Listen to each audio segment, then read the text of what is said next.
हमारे साथ उत्तर प्रदेश भाजपा के अध्यक्ष भूपेंद्र सिंह जी हैं, जो मुरादाबाद आए हुए हैं दीपावली पर अपने परिवार के साथ। उनसे बात करते हैं। सर, दिवाली है आज, सबसे पहले आपको बधाई हो। और इस पर्व पर आप क्या संदेश जनता को उत्तर प्रदेश की देना चाहेंगे? आपके माध्यम से दीपावली पर पूरे प्रदेशवासियों को सबको बहुत बहुत शुभकामनाएं, और हम लोग मिलकर एक दूसरे के साथ दीपावली मनाएं।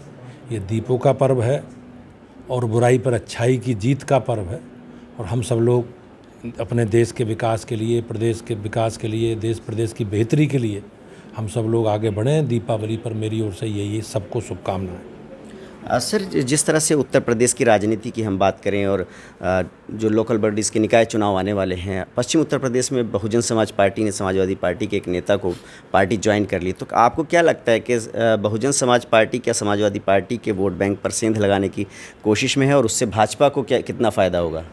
निश्चित रूप से भारतीय जनता पार्टी के नुकसान फायदे का विषय नहीं है।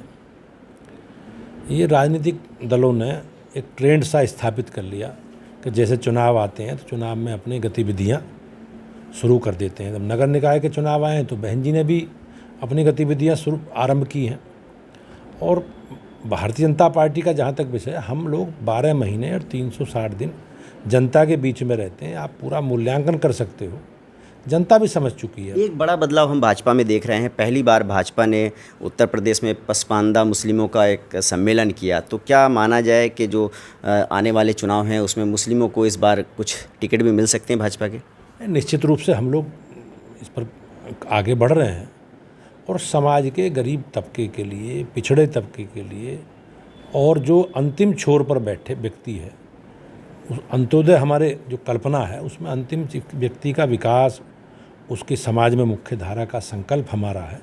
तो हम इस दृष्टि से भी आगे बढ़ रहे हैं कि समाज में जो कमज़ोर लोग हैं, गरीब लोग हैं, उनके जीवन स्तर को सुधारने का और समाज की मुख्य धारा में लाने का काम सरकार कर रही है, और हम लोग भी उसके साथ हैं। दूसरे लोगों ने इस पर कोई काम किया नहीं।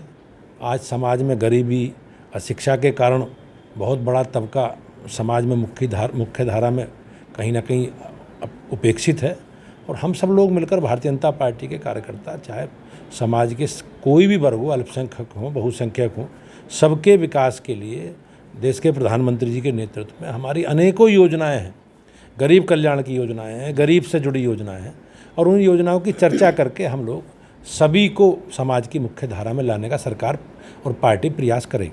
आप मान रहे हैं मुस्लिमों का समाज जो है, मुस्लिम समाज उपेक्षित रहा है, विकास की जो मुख्य धारा थी उसमें नहीं जुड़ पाया।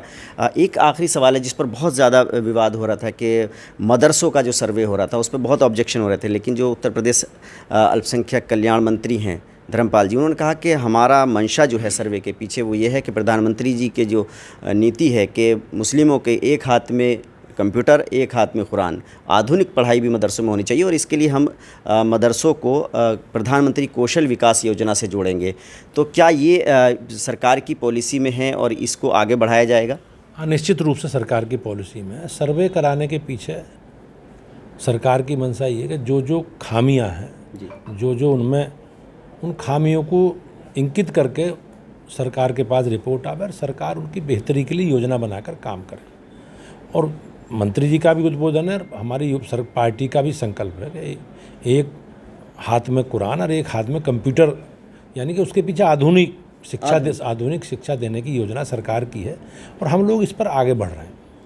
देखिए, ये उत्तर प्रदेश भाजपा के प्रदेश अध्यक्ष भूपेंद्र जी, वो साफ तौर पर कह रहे हैं कि मुस्लिमों को मुख्य विकास की धारा में जोड़ने की नीयत से ही भाजपा ने पसमानदा सम्मेलन किया, ताकि जो दबे कुचले लोग हैं उनको सरकार की योजनाओं का लाभ मिल सके। और जो मदरसे का जो सर्वे हुआ है उसके बाद जो प्रधानमंत्री की नीति है कि एक हाथ में कुरान और एक हाथ में कंप्यूटर, इसीलिए मदरसों के आधुनिकीकरण के लिए सर्वे कराया गया है, और जो सरकारी योजनाएं हैं उनका लाभ मदरसों को भी मिल सके, इस पर काम कर रही है सरकार।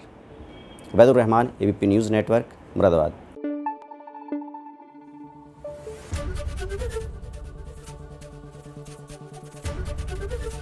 एबीपी गंगा, खबर आपकी, जुबान आपकी।